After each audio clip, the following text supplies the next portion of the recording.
Now, I'm really excited to introduce our speakers. Serena Richard is the Chief Operating Officer of Legacy.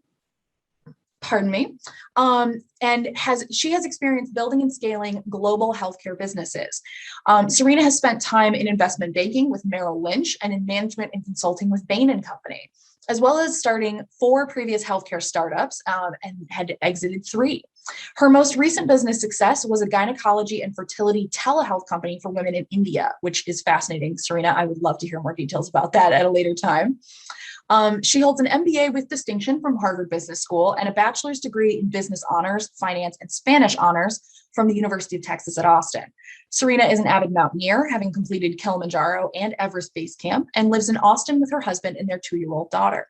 She's going to be in conversation with our own Rob Rebar. So Rob, I'm going to turn the floor over to you. Take it away. Awesome. I'm already intimidated by the mountain climbing. So the mountains I have climbed have been much smaller than Kilimanjaro, I will have to say. But thank you so much for being here, Serena. As I was telling you before we jumped on, I actually found out about Legacy by attending an in-person event, actually my very first in-person event of the COVID era in New York City, and I got to learn about Legacy. And of course, your mission expands beyond just the military and military families, but that is certainly a core component. Also, as a member of the LGBTQ community myself, certainly fertility is the top of mind of many of my friends who are also in the community. And the last thing I think that's so important about this discussion is, as we're seeing with the Great Resignation right now, people love dental, they want, their basic healthcare benefits, but also they're really starting to look beyond the benefits that everyone is accustomed to and really looking at these other benefits. Right. And fertility, I think, is really at the top of that list. So definitely looking forward to talking about that with you today. Great. No, thank you so much. I'm so glad to be here. And thank you, Meg, for the introduction. Wonderful. Yeah. So let's start, with, you and your work, not just as the COO of Legacy, but also as the founder of Hurdle Health. And you've experienced working with healthcare, as we heard from Meg's introduction, especially helping out women from all backgrounds to gain expert healthcare advice. I'm really just curious, kind of what piqued your interest in this community? Yeah, sure. So I've been in healthcare for about 15 years. For me, healthcare it's so personal. We all have a personal story and some kind of connection with healthcare. It's very tangible. And so, for a lot of us, either that we've experienced ourselves or a loved one has experienced, sometimes those stories are not easy ones. They're rife with struggles, they're rife with frustrations, but hands down, everyone has experienced the healthcare industry in some way, in the same way. And so I've always been motivated to find solutions that can ease these burdens while also hopefully not creating new burdens for our healthcare professionals. And so, as Meg mentioned, with my company in India, we provided health resources, so gynecological mental health resources for women there. And there, if you're an unmarried woman, it's actually unlikely that you'll be able to access a gynecologist without extreme shame or embarrassment. They deal with so much stigma around basic healthcare services. And so for them, I really wanted to ease the burden in being able to access those services. And so my journey in healthcare over 15 years has predominantly been focused on the female side of healthcare for obvious reasons. But one of the things that I've always wondered throughout this journey is, when are we going to bring the other gender into the conversation? And also, families just don't look the same anymore, right? So there's so many other reasons and ways that people can have a family. And so for a woman to check her fertility, it's really expensive, it's really invasive, and it's also really painful. But for a guy to check his fertility, it's easy, it's cheap, it's fast. Guys do it all the time anyways, right? So we may as well make it productive. And so with Legacy, we really focus on that male side of fertility, providing a way for couples and for individuals to get those medical answers quickly and painlessly. And also, as I mentioned, families just look so different nowadays. And so we really try to provide an easy way for everyone to get an answer. And for me personally, it's really about rebalancing the conversation away from just women and rebalancing the workload in this whole family planning journey. Thank you. No, that's amazing. I think so for so long too, even like the term, sperm bank and stuff like that was an easy joke in, dumb movies and stuff like that. Oh yeah. And I think that just speaks even to the fact of there was a whole half of the population that was kind of dismissing this and kind of putting this full burden on the other half. And of course, that's a reoccurring theme here at Power to Fly that we love discussing. But so it's really great to see kind of all the work that you're doing in that field. I kind of wanted to talk to you about really the overall concept of parenting, because of course we all know that parenting is this cherishable experience. Of course, you have a child yourself. It's also, it comes with lots of responsibilities. And I think, as we've heard in various reports, millennials are sometimes burdened with far more debts than their predecessors, from student loans to inability to buy a house. Right. And something for me, a lot of my friends were, in our middle 30s, people are starting, they haven't started families yet. We're starting them later. And now they're all kind of at that point of going, okay, is this the time? When are we going to, start getting to, maybe old to, want to do this? So kind of curious, how does that state of mind of being ready play into people's lives when considering parenthood? And what is Legacy doing to kind of help with that state of mind? Yeah, it's such a great question, because the concept of being ready is honestly kind of a funny one. There's being ready to be a parent, and then will you ever be ready to be a parent? I don't know. I mean, I'm a mom, and there's some moments where I'm like, oh my gosh, I don't think I signed up for this, but I did. And so there's this, just kind of overarching feeling like you're never really going to be ready. You can't prepare for every situation. Those late night 6 sessions, or when you need to take your child to the doctor. I mean, no one prepares you for those things. And even just completely changing your life for another human being, not only your personal life and your sleep schedule, but also your marriage, right? Or even just, your own thoughts about you being in a relationship with someone else. It's all a transition. So I would say, Legacy doesn't necessarily help with that kind of mental preparation for it. But what we do is we play a hand in the whole process of, preparation, doctor visits, those conversations about, can you have a child? Will it be hard to conceive? What are the different options that you have? There's so many questions that you have to answer in that process. And so what we do is we provide the health information. That's how we help you prepare. So a couple of examples of this, and for this, I'm speaking to the women in the audience. If you have been trying to get pregnant for over 6 months and you are older than 35, have you checked your partner? If you've been trying to get pregnant for over a year and you're younger than 35, have you checked your partner? In the US, we tend to think that fertility issues are solely a woman's fault or problem, right? Which is horrible framing. But in reality, a third of the reasons of infertility are actually from a woman, a third are from a man, and then the remaining third are actually both or unknown. So it's basically half and half reasons from a man or a woman. Another example is with a test that we provide. It's our DNA fragmentation test. So if your semen is highly fragmented, it could mean a higher risk of miscarriages for your wife or your partner. So if a couple knows that going in, they will have a very different planning conversation, maybe one that does not include things like expensive and invasive IVF, if the chances for success are going to be lower because the male has higher fragmented DNA. And so, answers like that help, or even like if your sperm counts are low, but you're generally a healthy individual, there's a test that could help if you check for varicocele, for example, which is basically an enlargement of a vein, similar to if you get a varicose vein in your leg. It's a super common reason for low sperm production and decreased sperm quality, which can cause infertility. But guess what? It's a super simple procedure to just unblock the vein. So before you put your partner through this expensive and painful IVF process, you could just figure out if you have varicocele and get it unblocked. Easy, right? And so finally, I would say for those who aren't ready to be parents now, we offer sperm freezing. So in Western countries, the average sperm count is declining by 52.4%. And it declined between 1973 and 2011, which is when the study was made. So basically about 40 years. On average, that's a decline of about 1.5% per year. So there's a lot of reasons for this: the endocrine disrupting chemicals that we experience in our environment, pesticides, heat, lifestyle factors, stress, diet, all of that. But the reality is that men are actually becoming less fertile. And so what does this mean for someone who isn't in a relationship yet or doesn't want to be a dad yet, but maybe eventually wants to be a dad? Men experience this measurable decline in semen parameters and fertility as they age. Guess what? Men also have a biological clock. So after you turn 40, men have a 6 times more likely chance of passing on fragmented DNA to their children. So by freezing the youngest sperm you have, which is the sperm you have today, you can actually preserve your legacy and also pass on a better version of your genes.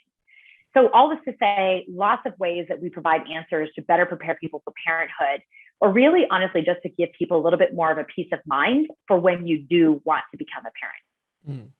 Yeah, that's all fascinating. I think also it's just showing that it's great to have a resource like Legacy, because as we know, the public school system in the United States is really not teaching anything about this. And certainly, parents just don't know. The parents have lots of other things going on, should be falling to the schools. Of course, schools don't know this. So it's great to have a resource where things half of the things you just said I had never heard. So it's wonderful, to hear all this great information that people can access.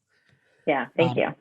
Love to kind of talk about, of course, the theme of today's summit, which is veterans and their families, and current active servicemen and their families. Of course, that comes with a great sense of pride and respect, but there is a personal cost that can come from that for both the person in the armed services and also their families. So kind of interested to hear from your experience working at Legacy, what have been some of those challenges and costs that you have seen from military families, and how are you working with them to help alleviate some of those hurdles?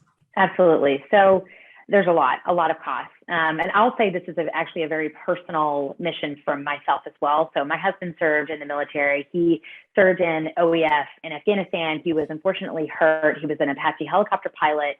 And so he was medically retired. His brother also actually currently serves. He's a helicopter pilot as well. So we know all the sacrifices that it takes for the whole family. And when it comes to family planning, you add in that extra stress of deployments, not being available during ovulation cycles. You add the limitations of policy in being able to find and fund expensive treatments like IVF. Access to clinics is more difficult.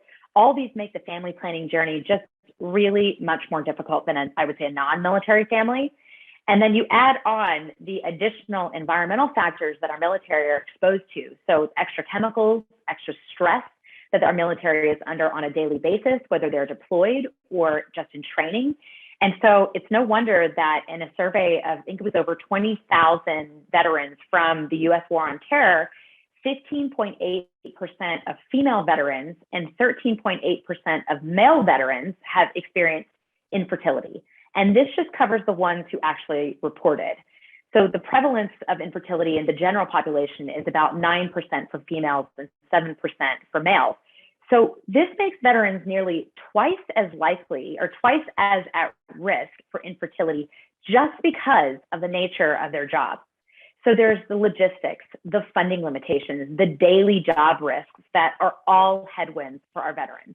And so this is something that we very clearly understand and really feel ourselves at Legacy. And so we offer additional resources and support for our veteran families. And I think just the fact that we have this digital option where you can get the kit, you can provide your semen on your own time at your house and be able to send it back and get an answer within 24 to 48 hours, just alleviate the logistics issue.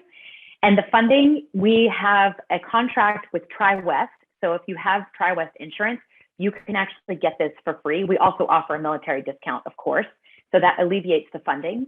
And then, the daily job risk, this is just something that we are really working with policy for to really help change on a national basis, so people can really understand what veterans actually go through and hopefully alleviate it on a national scale.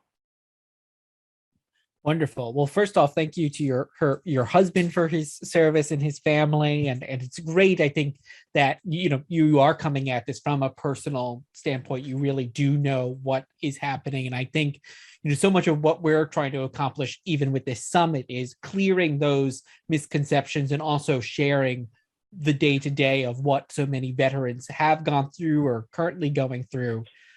So thank you. We have a question from the audience, but before I get to that, I also wanted to ask you about the digital option, because you mentioned the digital access, which you mentioned. So I'm just curious, from, this is all very, it's personal information. People are definitely can be cagey about this. So how have you seen that digital experience? I could see it maybe creating some reluctance in some people. Maybe for other people, they're like it better because they don't have to go into a physical place. What have you seen what has the response been to that digital experience? Yeah, it's a great point, Rob. We've actually seen the opposite. So the alternative of what we offer is a clinic, which may not be accessible depending on where you're stationed. The other alternative is, if you get to a clinic, is a black couch with used porn magazines in a dimly lit room that some other guy was in 15 minutes before you. It's embarrassing, it's emasculating. Honestly, it's just gross. So that's the alternative. And then the other thing is that we provide time. So you can do this on your own schedule, whenever you want, from the comfort of your own home, and it's covered by TriWest. So it's simple, it's accessible, it's free. There's no barrier to getting that peace of mind. And so we've found that people have been much more, thankful that it's a digital experience rather than what the alternative is, which is frankly just gross. No, that's great. And you know what it's making me think is there's, it's very different, but there are some comparisons maybe to getting a COVID test too, because you put yourself at risk potentially going into an in-person place to get that COVID test. But so many of us now have done the in-home swab. It's easy. You submit it in. So I think so many more people are used to now that kind of experience just over the last 2 years that maybe they weren't before that. Oh, yeah. I mean, the whole industry of the rise of the rapids is what we call it. You can get anything done from your house, right? And so this is just one extra health parameter that you can learn about yourself and that you can do from home. Wonderful. We had a question from the audience. We touched on this a bit, but I'd love to maybe get into a little deeper with you. Is how is Legacy trying to eradicate this misconception that fertility is only a woman's issue? I love this question. It's such a good one. And to be honest with you, I don't have a crystal ball answer to this, because at the end of the day, it's education. It's education. It's about normalizing the conversation. It's about normalizing even the term sperm, right? Is still such a kind of jokey thing that people joke about. And like, as you mentioned, Rob, like someone saw in some movie that black couch and it's just like a joke. I think that male fertility is probably about 10 to 15 years behind where women's fertility was. And if we think about just the, women's fertility, even just the way that like a woman expresses herself or is able to be more comfortable in her body, I think that process is also going to start happening for men. And so now it's so commonplace to talk about egg freezing. It's so commonplace to talk about your fertility issues. If you're a woman, you see these Instagram, all over Instagram, all over media, these, celebrities talking about the experiences they had in having difficulty in conceiving. And I think we're going there. We're getting there with men, but it's going to take a broader conversation. It's going to take a broader movement. It's going to take more people talking about this. And honestly, I hate to say it, but like more famous people talking about it too. So one of the things we've done at Legacy is we've actually gotten some celebrity endorsements. And so some of our investors, Orlando Bloom, Justin Bieber, The Weeknd, DJ Khaled, they're on board. And so the plan is to have these individuals start talking about their own family planning conversation, because frankly, if you don't have someone that you look up to talking about it, it's going to be very hard for you to feel like you can be the first. And so that's just one step we're taking of many steps that need to happen to open up the conversation. I love that. That's amazing. Great, and congratulations on those great celebrities. And I do think you're right. Sometimes it does help to see, and I think we've seen that same argument in miscarriages and just That's that right. more general conversation of let's get this out in the open. For so long, these were things that people did not talk about. Yeah, As you it mentioned. doesn't need to be stigmatized. These are really tough experiences. And as I first started talking about, I mean, healthcare is very personal. It's very personal. And the reality is that a lot of people have experienced this. And so why keep it closed up, right? Like, why not get that support from other people who have experienced it like you, right? And it's this whole stigma around mental health as well, too. Like, these difficulties that we go through in life don't need to be just shut behind a door. Like, they should be talked about. Totally, yeah. Wonderful. Kind of mentioned at the top a little bit about expanding benefits, and that being something that is, I think, especially millennials, that we're seeing in this interesting one of a kind time where people are leaving their jobs because of the benefits, really searching out often more mission driven organizations. So I'm curious to see how Legacy is working with companies in regards to adding fertility as a benefit. Of course, you mentioned, insurance earlier, but I'm curious to see what kind of trends are you seeing in that space? Yeah, so we are the only male fertility company that actually is contracted with major insurance companies. So if you live in New York State and you have Aetna, Cigna, or UHC, you can get our product for free. Similarly, in California, if you have Cigna, and then I mentioned TriWest as well. Our plan is to expand that coverage to every single American. So price will never be a barrier for you to access the service. Additionally, what we're doing is we are actually partnering with female fertility benefit providers, who have really blazed the trail in creating this conversation for their female employees. And so working with companies like Progeny, right, which has a ton of members in their network, being able to support their partners through our male fertility providers. So that's the second one. And then the third one I would say is specifically with the military. So we work with this amazing organization, MFBC, which I think Ellen and Katie are also, they're doing sessions with you guys as well, but they represent the Military Family Building Coalition, and they have been incredible partners with us. They have helped set up a program with the Navy SEALs. And so the Naval Special Warfare community can actually access our resources for free, so they can get our product, our test, plus a year of freezing for free. And so we're working with different areas of the communities to really kind of build on the work that they have already done and being able to provide the male fertility side and support.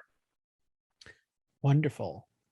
One last question that came in before we run out of time from the audience here is, when it comes to male fertility, there are a lot of barriers that form a mental block, keeping those from seeking help who really need it. What is your approach towards such people, and how are you campaigning to reach out to them? So maybe that outreach part of it. Yeah, I love this question too, because I think this really ties into the previous question around how do we really eradicate this misconception and how do we destigmatize this topic. The more we educate, the more we have these sessions, the more we talk to people who have been through these issues themselves, the more, the easier it will be for people to really come on board and be able to express themselves as well. I think the benefit of having a digital product where you can do everything from the comfort of your home, you don't have to go into a clinic. We never have to see your face. That is a huge benefit for people who maybe find it difficult to share this kind of information.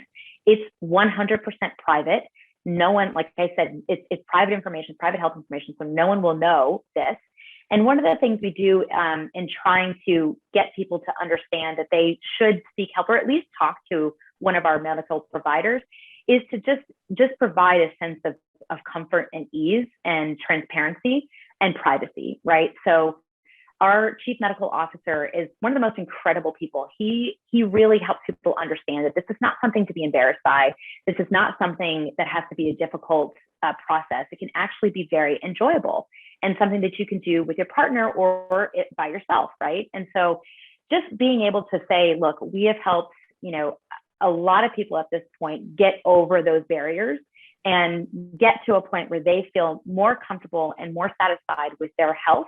And whether that means that they've fathered a child or whether that means they're storing their sperm for future use, right? Whatever your reason is, come to us. We don't care what you look like.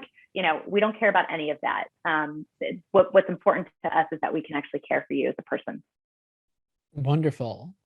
And one more question, I think we can squeeze this in. So much of the discussion around reproductive issues is in terms of gender binary. In families where the birthing parent doesn't identify as female, this can feel like your journey will be much harder. So they're asking, how does legacy, what does legacy do to in regards to this issue? Yeah, so I love that. I thank you for these questions. We've been talking about with the context of military families, a man and a wife. As I said earlier, families just look very different nowadays. And so one of the things with us at Legacy, we don't care what you look like, what you call yourself, what gender we don't care. If you are a sperm producing person, then come to us, right? We have a solution for you.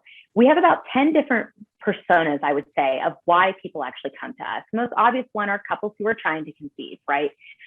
They've been focused on the female side and they still don't understand what's going on, so they check their male partner. We have cancer patients. We obviously have patients who are in the military, who are deployed, not sure if they're coming back or coming back in the same way. We have trans patients. We have LGBTQ patients. We've got vasectomy patients, right? We have single patients that are just very curious about their health. So again, it's less about who you are and more about why are you here, right? We care about why you're here and how we can create a solution for you. That's wonderful. And I think another great partner with Legacy and to also help the people that ask those questions could be employee resource groups at their businesses as well. So perhaps you're in a military family's ERG or an LGBTQ ERG. Those can be great resources to find out about other resources like Legacy. And have you worked at all with any kind of ERGs or anything like that? So we are creating partnerships as we speak. So it's something that's on our roadmap and in our pipeline. And it's something where, if you can get access to a community of folks that are caring about the same thing and going through the same experience, I mean, that's a no-brainer for us. So it's definitely in the pipeline. Wonderful. And, finally, I'd love just to have you share where else people can learn about Legacy, follow you online. I know we're going to share some links or have already shared some links in the chat, but where else can people find more about you personally and, of course, the company? Yeah, so I'm on LinkedIn, just Serena Richard, and you can find out about our company at www.givelegacy.com. You can also reach out to me directly, frankly.